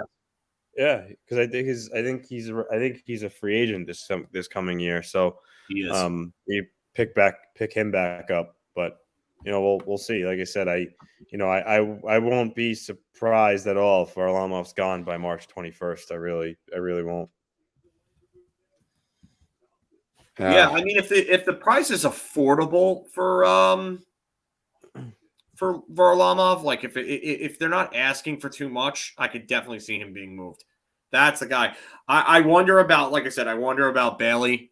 You would, to me, I think the Islanders might have to take a pennies on the dollars type return to move him, or maybe not totally pennies on the dollars, but it would just be it would be definitely a reduced cost to move him. But I think Varlamov could get like a second and a prospect, I would say. Yeah, I'm in agreement. I think that's fair. Not like a blue chip or a high end even prospect, but like a mid level prospect somewhere in that range. I'm gonna bring up Poppy's question that he's got right here because I was gonna highlight that too. Yeah, Anthony, think Billy Husso is for real? He's certainly been better than Binnington. I mean, Binnington's just been playing bad. You're better than Binnington, and you're not even a goalie. Yeah, you're better than Binnington right now. You're not even a goalie. I think St. Louis needs to go with him in goal right now. I mean, if she's for real, I think it might be a little too early to tell, but I think he's their best option they got right now for sure. As it was pointed out for a while, there was a time when Husso was higher up the depth chart and prospect chart than Jordan Binnington. So Binnington got his shot, ran with it, got a great contract. He's been good for a while for the Blues. It's just, and either he's on a bad stretch or this is who he is now, and you got to ride Husso out. Regan brings up a good point here. I mean, a lot of goalies make waves for a time because the shooters don't have the book on them yet. Yeah. And then when they get the book, that's when what just happened with my TV? My TV just turned off completely. Well, it's the same thing with pitchers and batters. For using a baseball reference, but you're right about that. Once the book is out, and remember Jocelyn Thibault? Yep. It was. Oh wait, all we gotta do is shoot high, bang, back of the net. Jocelyn Thibault. I mean, lots of guys have that happen all the time. I always thought that there was a hole for Matt Murray right here. If you shot it near his ear, he would actually flinch away from it. There was a game against Dallas that they just went right by his left ear the entire time, and we're putting goals behind him. A lot of goalies like relief pitchers. Yeah, David. Yeah, I like that. And then but the same thing with pitchers and hitters and with goaltenders. Once the book is out on you, then you have to adjust back. Yeah. All right, we're going to go for 5 more minutes because, again, somebody's on 4 hours of sleep. Yeah, I got to eat, and then I got to go to my grandmother's, too, for her birthday. So yeah. Alex Goldberg was the best goalie never to make the NHL.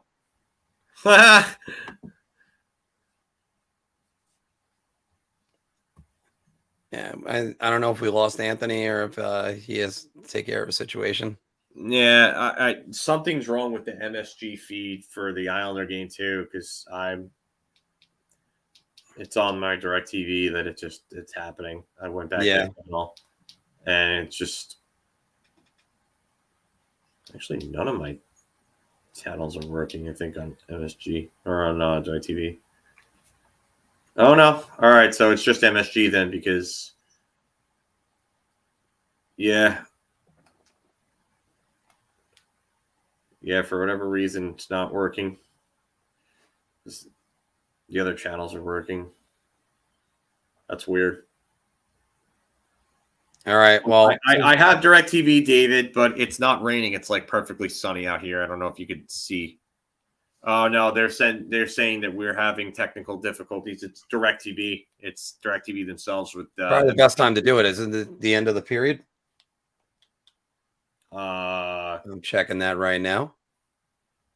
DirecTV said that they were having technical difficulties with the Red Bulls feed, but that message doesn't pop up on this channel. That's weird. Middle of the second period.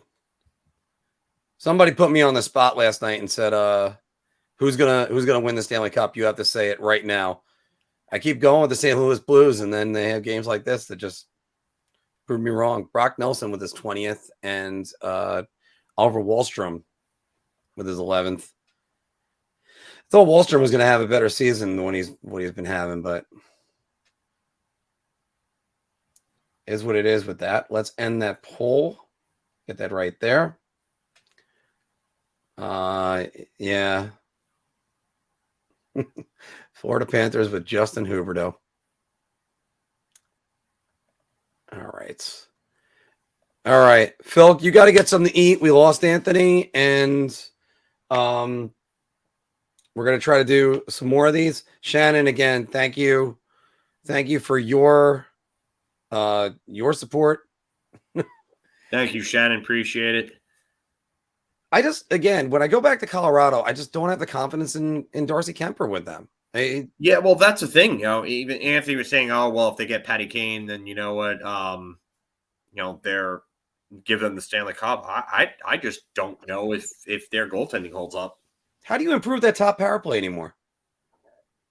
You just don't. And you know what? You think about situations like Kevin Shattenkirk. Thank you again, Poppy. Appreciate it. Jeez, 3 times in this one, Poppy. Yeah. Hey, Poppy. Thank you. Hi, Poppy. Oh, God, Mark. Never again. Never again. Go back to sleep. That is the plan. I am going to be going back. I might eat something and then go back to sleep. But and I got work ahead of me tonight. Goody. So at that. But guys, we're gonna sign off here. It's always great doing these. We're doing Saturday afternoons for a little bit longer until schedules change around. We need the Holy Trinity together. That's what the goal is always for us. Yeah. And you know what? Again, we do this for you guys. We are growing. I'm trying to do this without any BS promotions, but again, thank you, and loyal listeners is what we have. So, by the way, there's a little bit more to my dating history that I keep under the radar because I like the persona that it doesn't work. Oh my God. All right, but anyway, yes. Also, I think in Spanish you call that El Terrible. Always, guys. Always keep on recommending us to your friends. Like, share, and subscribe. Yes, and please. We will see you guys soon. Philk, final word. Look out for the big trade. All right. Hopefully we'll be doing a trade well, we're definitely doing a trade deadline stream on trade deadline day. So look out for that. Hopefully we'll have me and Phil doing that. But guys, thank you very much. And we will see you next week. If not, also, I might do an NHL Snipes video this week too. So talk to you soon. And still on for one more.